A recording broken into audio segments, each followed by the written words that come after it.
Welcome, everyone. My name is Suzanne Wagner. I'm a professional psychic, and we do the Numerology and Astrology blog for each day. And today happens to be for July 7th, 2021. If you add all those numbers together, you get the number 19. If you add the 1 and the 9 together, you get the number 10.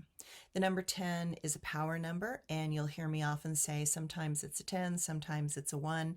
So you can feel this with yourself to see whether it feels like you're being compelled to step up and step in, which is the 10, which is about power and radiance and boldness and courage, or whether it's the number 1, which is about you standing up for yourself as an individual. And notice those both have a little bit of a similar quality. The 10 has a stronger push to it, and the 1 has a more humble, compassionate approach to yourself. But today, I think we might need the number 10.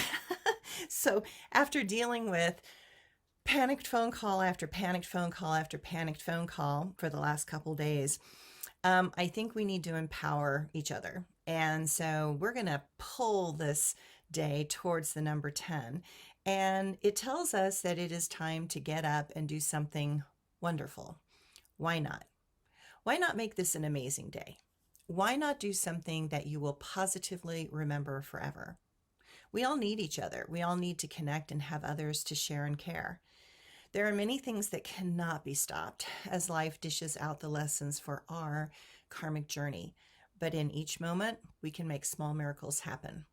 While we do not have to look for those moments and respond, while we do have to look for those moments and respond when they arise, we can also relish those times when things took us beyond ego and into our essence. I often wonder if when we die, those precious moments where we gave back to others in pure unconditional love are those memories that flash through our mind when we die. There are so many precious moments that may have been short-lived, but profound in who they have positively impacted. Sometimes a simple smile can turn someone's day around. Might as well enjoy it and make someone's day profound. And the astrology today. The moon continues to seek out new life and new realizations so that we can boldly go where no one has gone before. Sorry, I just had to do that today.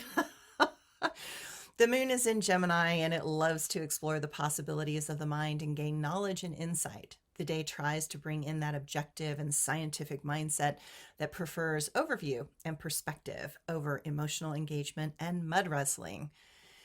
Goodness, I am on one today, aren't I? Okay, it is perfect to relish the unknown and to allow the ideas to inspire completely new thoughts or ways of doing something.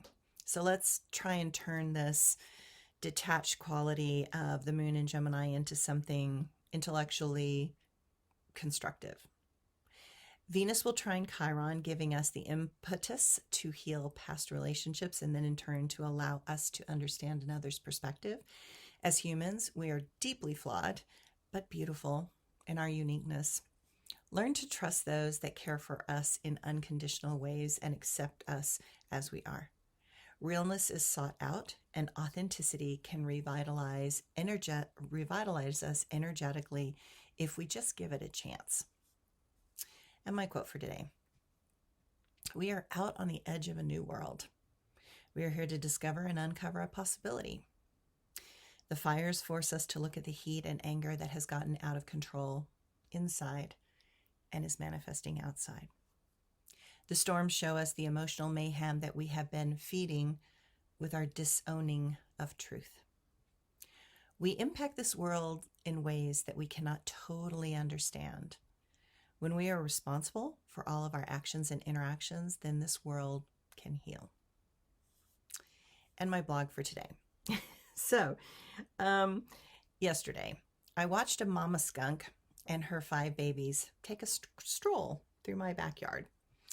Perhaps it is because we discovered a while ago, I should say this, like I have the best skunks in the world. Okay, they barely have any smell. And it was because a while ago, we actually discovered we had one albino skunk, a totally white skunk with blue eyes and no smell whatsoever. So At first, we thought it might be a weasel because we were in the hot tub in the darkness at night, and we just saw this white streak going up the plum tree and knocking down plums and then scurrying down and dragging them off. Later, we got a flashlight and revealed the marvelous truth of this unique creature. For a long time, we had noticed that none of the skunks really smelled in our neighborhood, or they barely smelled.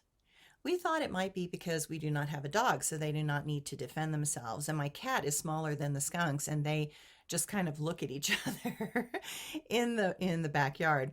But again and again, it is a lovely thing to be around these adorable creatures who come to my watering hole for the birds and get their drink of water and nibble on some of my plants and search for stray bird seeds.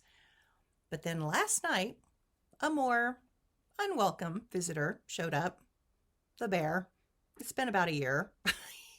I think this bear does rotations and cycles. He knocked over the garbage can and my compost. Phew! Stinky compost. I was somewhat surprised by that. Now I have to clear it out and start over. But where to put stinky compost? Probably very far away from the house, right? Yeah, I think so. Anyway, you guys have a great day.